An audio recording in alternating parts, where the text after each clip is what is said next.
what do you make of what we've seen from this meeting so far and the significance of it, or even lack thereof at this point? Donald Trump's not in a position to decide anything, not for the Senate, not for Congress, not for his own party, certainly not for the European leaders, and definitely not for Ukraine, for Zelensky.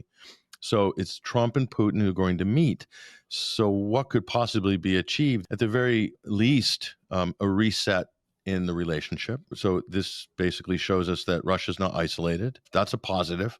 That's good. And for Donald Trump, it's short term. I think it's kind of bailed him out a little bit of this situation because he's really kind of painted himself in a corner on Ukraine in so many ways, from the campaign right through his first 4 or 5 months of the 6 months of the administration. And he's not delivered on anything substantially. There's no real policy changes. The United States is still shipping weapons to Ukraine, either directly or indirectly through the Europeans.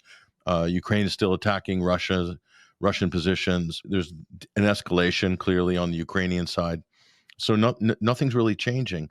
So, but for Trump, he basically put a deadline on this. Remember a couple of weeks ago, he says, I'm putting an ultimatum. It's going to be 15 days or 12 days or whatever.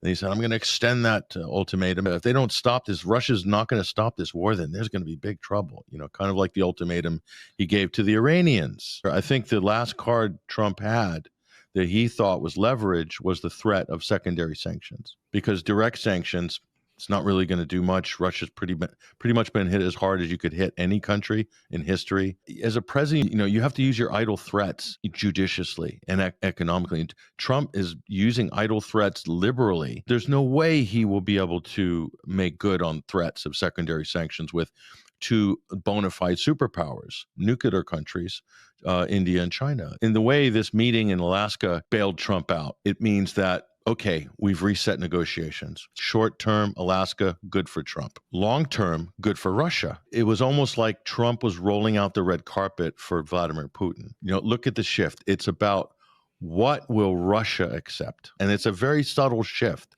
And I don't know if the Americans understand what they have done to themselves in this situation, but it's almost inevitable, because it's almost like a tacit admission that Russia is in the strong position. There's no leverage over Russia by the United States, not by Ukraine, and certainly not by the European leaders.